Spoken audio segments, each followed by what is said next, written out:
नमस्कार साथियों, मैं एस्ट्रोलॉजर सुमित जोशी आप सभी के अपने ही चैनल एस्ट्रोलॉजर सुमित जोशी में सभी का हार्दिक अभिनंदन स्वागत करता हूं। साथियों, कई बार एक आयु जो वैवाहिक जीवन को सूचित करती है और वैवाहिक जीवन की आयु निकलने के बाद माँ बाप काफ़ी चिंतित रहने लगते हैं। कभी संतान का या बच्चों का किसी भी तरीके से जो मांगलिक कार्य, वैवाहिक जो कार्य है वो संपन्न नहीं हुआ है। और ऐसे बहुत से जो दंपत्ति हैं जिनका विवाह को लेकर काफ़ी उनको विलंब देखने को मिलता है। ज्योतिषीय आकलन पे वो कौन कौन से सूत्र हैं जिनके आधार पर हम ये देख सकते हैं कि हमारे जो विवाह की दिशा, हमारे जो विवाह के स्थान यानी ससुराल पक्ष की जो स्थान और दूरी और दिशा कितनी दूरी पर होगी, किस आधार पे होगी, हमारा ससुराल का जो स्टेटस है वो किस तरीके का होगा, क्या हमें हमारे ससुराल से रेस्पेक्ट वगैरह प्राप्त होगा या नहीं होगा, जो वैवाहिक जीवन है वो सुखद रहेगा या संघर्ष का सामना करना पड़ेगा। इन सभी चीज़ों का विवेचन ज्योतिष शास्त्र में बखूबी दिया गया है। आइए हम बात करते हैं उन नियमों की जिनके आधार पे हम अपनी कुंडली के माध्यम से ये जान सकते हैं कि हमारे विवाह के जीवन की स्थिति किस प्रकार से होगी। कुछ यहाँ मैं नियम बता रहा हूँ जिसे आप अपनी पत्रिकाओं का विश्लेषण करके या करवा कर ये जान सकते हैं कि आपका जो होने वाला ससुराल है वो किस स्थिति में होगा, आपके वैवाहिक जीवन की स्थिति किस प्रकार से होगी। क्योंकि ये जो जीवन है वो एक तरीके से, यदि ये कहूँ तो अतिशयोक्ति नहीं होगी, विवाह के बाद में इंसान का दूसरा जीवन ही प्रारंभ हो जाता है। उसकी विवाह के पूर्व की जो दैनिक दिनचर्या थी वो बिल्कुल बदल सी जाती है। इसलिए ये संस्कार और कुंडली में बैठे ग्रह नक्षत्रों की गणना के आधार पे वो क्या प्रभाव देंगे काफ़ी मायने कर जाते हैं हमारे जीवन को। देखिए, यहाँ पर कुछ नियम हमें पढ़ने हैं जिनके आधार पे हम ये पता कर सकते हैं हमारा जो जीवन ज्योतिष शास्त्र के अनुसार वैवाहिक रूप को लेकर किस प्रकार से प्रभावित होगा। ये आपके सामने एक मैंने खाली ब्लैंक चार्ट लिया है, खाली कुंडली दी है। इसमें हमें ये जानने की ज़रूरत है कि ये जो फर्स्ट हाउस है, ये जो प्रथम भाव है, इस प्रथम भाव के अंतर और सेवन भाव जो सप्तम भाव है, यानी जो सप्तमेश या सेवंत भाव का जो स्वामी है वो, साथ ही साथ ये 12वां भाव है। 12वें भाव में यानी द्वादशेश, यदि लग्नेश, इसे हम लग्नेश कहेंगे, इसे हम सप्तमेश कहेंगे और इसे द्वादशेश कहेंगे। यदि इन तीनों ग्रहों की, जैसे यहाँ मेष लगन की पत्रिका में देखें तो मंगल यहाँ लग्नेश बनते हैं। यहाँ सप्तमेश की बात करें तो शुक्र यहाँ सप्तमेश बनते हैं। यहाँ 12 नंबर राशि के स्वामी की बात करें तो बृहस्पति ग्रह है, वो यहाँ के स्वामी बनते हैं। अब इन 12 भावों में से किसी भी एक भाव में इन तीनों ग्रहों का संबंध जुड़ जाता है, मतलब लग्नेश का, सप्तमेश का और द्वादशेश का संबंध जुड़ जाता है। मान लीजिए उदाहरण के लिए, यदि मैं यहाँ लग्नेश को लिख देता हूँ, यहाँ मैं शुक्र की युति बना देता हूँ मंगल सप्तमेश के साथ, यहाँ मैं बृहस्पति को लिख देता हूँ जो द्वादशेश है, तो हम ये कह सकते हैं और मान के चलिएगा ऐसे व्यक्ति का जो विवाह है या विवाह के पश्चात उसे विदेश की तरफ गमन करना होता है, उसे या विदेश से उसको रिश्ता प्राप्त होता है और वो वैवाहिक जीवन में एक विदेशी पार्टनर को प्राप्त करता है, विदेशी पति या पत्नी उसे मिलते हैं। तो पहला नियम तो हमें ये देखने को मिलता है। दूसरा नियम यहाँ पर, यदि सप्तम भाव में, इस जगह पर सप्तम भाव में 4 राशियों में से एक कोई राशि हो जाती है जिसे हम चर राशि कहते हैं। चर राशि से तात्पर्य यहाँ पर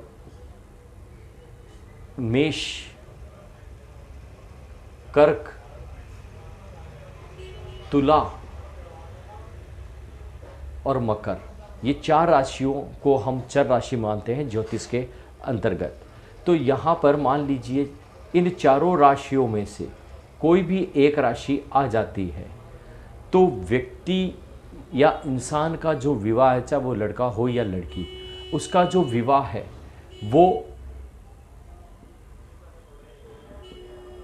200 किलोमीटर के दायरे के अंतर्गत होता है। जो विवाह की स्थिति देखने को मिलती है वो उसका ससुराल 200 किलोमीटर के अंदर अंदर देखने को मिलता है। तो ये काफ़ी सरल हो जाता है हमारे लिए कि हमें उन्हीं इलाकों में प्रयास करना है विवाह के लिए जो 200 किलोमीटर के दायरे में रहते हैं। इसके साथ यदि मान लीजिए इसी सप्तम भाव के अंतर्गत यदि आपको वृष राशि, इसके साथ सिंह राशि, वृश्चिक राशि और फिर कुंभ राशि, ये 4 राशियां, इन 4 राशियों को हम स्थिर राशियों के नाम से जानते हैं। यदि किसी जातक या जातिका की पत्रिका में वृष, सिंह, वृश्चिक और साथ ही साथ कुंभ राशि है, इनमें से कोई भी एक राशि है, तो उस व्यक्ति का जो विवाह है यानी उसका जो ससुराल है वो 90 किलोमीटर के दायरे के अंतर्गत होता है।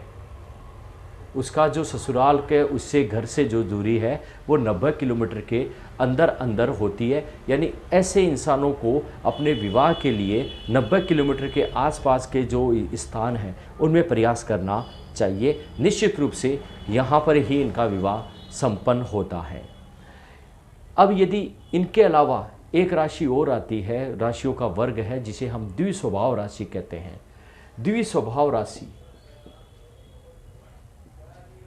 द्विस्वभाव राशियों में शेष जो राशियां जैसे मिथुन राशि, कन्या राशि, धनु राशि और मीन राशि, ये 4 राशियों में से कोई भी एक राशि यहाँ देखने को मिल जाती है। मान लीजिए यहाँ पर मिथुन राशि आ गई या कन्या राशि आ गई, धनु राशि आ गई या फिर मीन राशि आ गई, तो ऐसे जातक या जातिका का जो विवाह है वो 100 किलोमीटर के दायरे में रहता है। तो 100 किलोमीटर के ऐसे जातक जातिका या ऐसे जो इंसान जिनकी कुंडली में ये इन राशियों में से यानी द्विस्वभाव राशियों में से कोई एक राशि लिखी हुई है तो उनको 100 किलोमीटर के दायरे के अंतर्गत विवाह के लिए प्रयास करना चाहिए। वैदेशिक विवाह है, विदेश में एनआरआईज वगैरह से जो विवाह का है या विवाह के पश्चात जो विदेश जाएंगे उस योग के बारे में मैं आपको पहले बता चुका हूँ। लग्नेश, सप्तमेश और द्वादशेश का संबंध होना चाहिए, क्योंकि लग्नेश हम स्वयं है, सप्तमेश हमारा पार्टनर है और द्वादशेश है वो हमारा एक तरीके से विदेश योग का योग बनाने वाला भाव है। तो ऐसे में विदेश योग के लिए ये चीज़ देखते हैं। इसके अलावा कुछ ग्रहों की विवेचना भी दी गई है ज्योतिष में, जिसके आधार पे हम होने वाले पार्टनर का रंग रूप, उसका स्वभाव, उसकी गुण, उसके क्या क्रियाकलाप या उसका व्यक्तित्व कैसा होगा, उसकी पर्सनैलिटी किस तरीके से होगी, इन सारी चीज़ों की विवेचना बखूबी कर सकते हैं। वो कौन से नियम है उनके बारे में देखिएगा। यहाँ यदि आपको सप्तम भाव में चंद्र मिल जाता है, सप्तम भाव में चंद्र हो, किसी भी राशि में हो, तो ऐसे में व्यक्ति को ये कहा जा सकता है जो वैवाहिक संस्कार में अभी बंधे नहीं है या विवाह जिनका होने वाला है, ऐसे व्यक्ति का जो पार्टनर काफ़ी सुंदर सौम्य स्वभाव का होता है। उनकी जो चाल ढाल या उनका जो व्यक्तित्व है वो काफ़ी चंचलता प्राप्त किए हुए रहता है। वो जल्दबाजी में काम करने वाले होते हैं, जल्दी जल्दी ही काम करते हैं और ऐसे व्यक्ति काफ़ी सेंसिटिव होते हैं, काफ़ी भावुक प्रवृत्ति के होते हैं। ये मेरे कई पत्रिकाओं में मैंने अनुभव के साथ देखा है। साथ ही साथ यदि इस चंद्र की जगह यदि गुरु यहाँ पर बैठ जाते हैं, बृहस्पति ग्रह की स्थिति हो जाती है, तो ऐसे जातक या जातिका का जो पार्टनर है वो ज्ञानी, तर्क वितर्क को प्रधानता देने वाला, यानी आर्ग्यूमेंट करने वाला, काफ़ी अच्छा पढ़ा लिखा और किसी एक विशेष क्षेत्र में पारंगत होता है, उसको एक विशेष क्षेत्र में टैलेंट प्राप्त होता है। ऐसे व्यक्तियों का जो विवाह होता है वो भी 90 किलोमीटर की दूरी में रहता है। ऐसे व्यक्तियों का जो विवाह वो भी 90 किलोमीटर की दूरी के आसपास या उसके अंदर हो जाता है।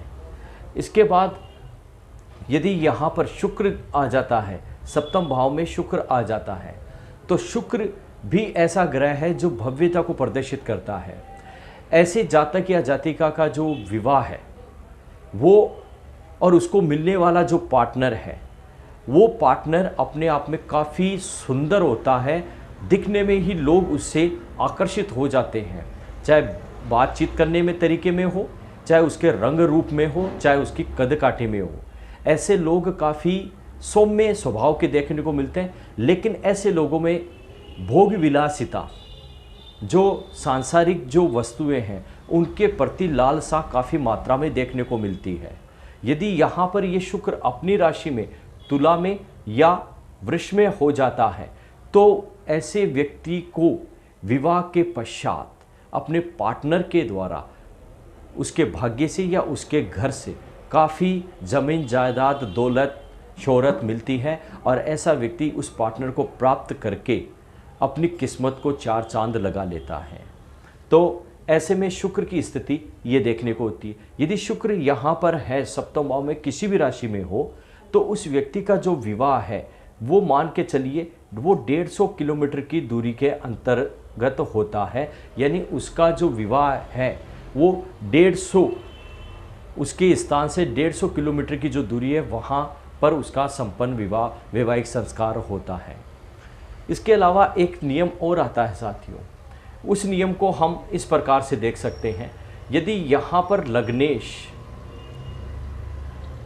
और लग्नेश के साथ साथ यदि हम बात करें यहाँ पर सूर्य, शुक्र और मंगल, ये तीन ग्रह हैं, सूर्य शुक्र और मंगल, और इसके साथ साथ आपका